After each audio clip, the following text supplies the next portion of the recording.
কেন ওই চা বেচতে বেচতে ঘুগনি বেচা শুরু করলি সেই জন্য তোকে বলছি। আমার বউ বলেছিল ওরা বলেছে আদা বেচে কাদা লাভ, চা বেচে হাফ হাফ লাভ, চায়ের সাথে তুমি ঘুগনিটাও বেচো তাহলে সংসারটা একটু হাঁটিয়ে চলবে, সেই জন্য ঘুগনিটাও বেচছিল ওরা, চায়ের সাথে বন্ধ রুটি আর রুটির সাথে ঘুগনি লাউড়া। তোরা বাবা বেশ বইয়ের কথায় উঠতে বসতে পারিস না, আমরা পারি না। তা পারবা কেন হে? শুধু বইয়ের কাছে শুতে পারবা তোমরা আবার ঘুগনি বেচতে পারো? মার হল আমার। লেলোদা এক প্লেট ঘুগনি আর একটা বন্ধ রুটি সেকে দাও তো। তোর কাছে 85 টাকা পাবো, মনে আছে তো তোর? হ্যাঁ হ্যাঁ মনে আছে, কাজ কাম হলেই আমি দিয়ে দেবো। আমি এখানে লাউড়া ব্যবসা করতে এসেছি, ভূত ভুজন করতে আসিনি।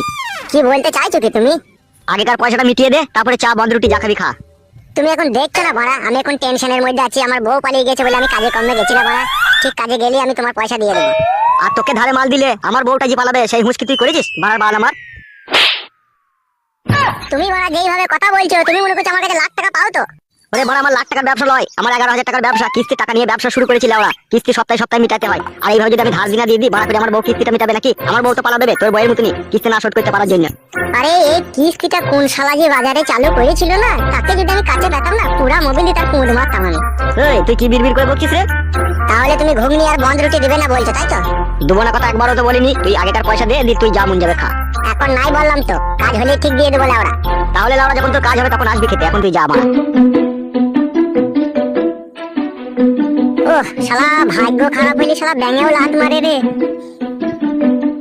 এইভাবে লাউড়া কাস্টমারকে অপমান করে তাড়িয়ে দিলে তোমার ব্যবসা কি করে চলবে গো? তোকে বেশি পক পক মারাইতে হবে না, তুই চা খেয়ে পয়সা দিয়ে দি ভাড়া ঘুরু। ওরকম কাস্টমার আমার দরকার নাই যে গাড় মেরে খেয়ে যাবে, পয়সা দেবার কোনো নাম ঠিকানা থাকবে না, ওরকম কাস্টমার আমার দরকার নাই। এই কলা রুটি ঘুগনি কিনতে গেলে লাউড়া আমার শুতে ছেড়ে যায়, আর ধারে খেয়ে যাবে মাংনা নাকি লাউড়া? যখন মন তখন পয়সা দিবে। বুঝো বুঝো, মানুষকে ব্যবসা করতে এসে 2-50 টাকা ধারও দেবে না। আমাকে লাউড়া কে ধার দিচ্ছে রে বাড়া, তাই আমি ধার দেবো? ওর জিনিস বাড়া, ও এখন ধারে না দিতেও পারে।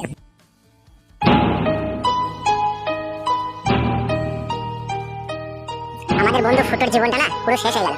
সত্যি লাউড়া, মানুষের জীবনে এক এক সময় এমন এমন দুঃখ নেমে আসে না যার বলবার নয়। তুই জানিস না বাড়া, ও বোকাচোদার একটু স্বভাব চরিত্র খারাপ ছিল, না হলে এরকম দুর্ভাগ্য আর হতো না। বাড়া আমার 25 বছর বয়স হয়ে গেল, মেয়েরা যে কেনে ভাতার পাল্টায় তা বাড়া আজও বুঝতে পারলাম না লাউড়া। সেই একই তো জিনিস বাড়া বাল, এই ভাতারেরও যে জিনিস আর একটা ভাতারকে বিয়ে করছে তারও সেই জিনিস, তবু ওরা আমার ভাতার পাল্টা কেন বল দেখলি বাড়া? মেয়েরা হচ্ছে লাউড়া একটু কবুতর জাতীয় জিনিস, বুঝলি তো? ওরা যেখানে সুখ পায় সেখানে চলে যায় লাউড়া। আমার হলে ওরা সেটাই মনে হয়। ফুটো এসেছিস? আয় আয় আয়, বস ভাই বস। তা বল ভাই কেমন আছিস? কেমন আর থাকবো মারা, ভগবান যেরকম রেখেছে সেরকমই আছি। পচা শালিকে বিয়ে করে ভগবান তো তোকে সুখী করে দিল, তুই তো সুখী পেলি। কাটা গায়ে আর নুনের ছিটে দিস না বাড়া, বুঝলি তো? এমনিতে জান জ্বলছে আমার। কেন বাড়া তুই এরকম কথা বলছিস কেন? তুই কি সুখ পাসনি? কি করে সুখ পেলাম আমি বাড়া ছোড়া? পচা শালি তো একদিনকার জন্য আমাকে স্বামী হিসেবে গ্রহণ করলো না বেবু কাচ্চুদা, তাহলে আমি কি করে সুখ পেলাম বে এর কপাইলে? তা কি করে হয় রে বাড়া, বিয়ে করে সুখ পেলি না মানে? পচার শালি একদম যা তা খেতে